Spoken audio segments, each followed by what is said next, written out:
এদের আক্রমণের হাত থেকে থানাও রক্ষা পায় না, এই সন্ত্রাসীদের হাত থেকে থানাও রক্ষা পায় না। জঙ্গি স্টাইলে থানা যেভাবে আক্রমণ করা হয়, আপনার কিছুদিন আগে একটা বিবৃতি দেখেছেন মনে হয়, যেখানে বলেছে যে বাংলাদেশের এইগুলো কি বলে এটারে, বাংলাদেশের মানে সরকারি বা গুরুত্বপূর্ণ স্থাপনায় জঙ্গি হামলা হওয়ার আশঙ্কা আছে। আমার ধারণা এইটাও তার একটা প্রতিরূপ ছাড়া আর কিছুই না, কারণ জঙ্গিরা এরকম থানা আক্রমণ করার ঘোষণা দিয়ে আক্রমণ করে।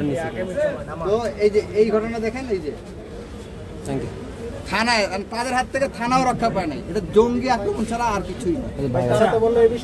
এখানে হচ্ছে আমি ছিলাম আর কি, ওই দিন হচ্ছে আমাকে মারার পরে ওখান থেকে আমাকে প্রথমে 3 ধাপে মারা হয়েছে। মারার পরে যখন তাদেরকে এখানে নিয়ে আসা হয়েছে, আমার এখানে বসাছিলাম, ওরা এতটা অ্যাগ্রেসিভ ছিল আমাকে মারার জন্য কাজ ভেঙে ফেলতেছে।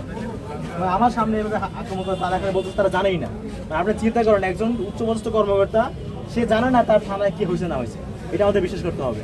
আমাদের এতটা দলীয় অন্তত পরিণত হয়েছে। আমি এখানে বসেছিলাম, এর মধ্যে পুলিশ ছিল, উচিত ছিল কি জানেন, উচিত ছিল যে পুলিশ নিজে বাদী হয়ে মামলা করবে যে তার থানায় আক্রমণ করা হয়েছে, নিজে বাদী হয়ে মামলা করবে যে তার থানায় আক্রমণ করা হয়েছে এবং তার থানা ভাঙচুর চালানো হয়েছে এবং তাদের থানার অভ্যন্তরে সন্ত্রাস করে টেরোরিজম কায়েম করে 2 জন নির্বাচিত প্রতিনিধি এবং একাধিক নির্বাচিত হল সংসদের প্রতিনিধি ও শিক্ষার্থীদের উপর নির্লজ্জ এবং নৃশংস আক্রমণ করা হয়েছে।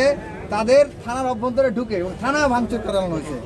উচিত ছিল পুলিশের বাদী হয়ে মামলা করা, কিন্তু আজ 3 দিন পরে আমরা অসুস্থ ছিলাম, হাসপাতালে বেডে ছিলাম, সেখান থেকে উঠে এসে আমাদেরকে আজকে অভিযোগ দায়ের করতে হয়েছে। তাও এখন পর্যন্ত আমাদের মামলাটা গ্রহণ করেনি, শুধুমাত্র অভিযোগটা গ্রহণ করেছে।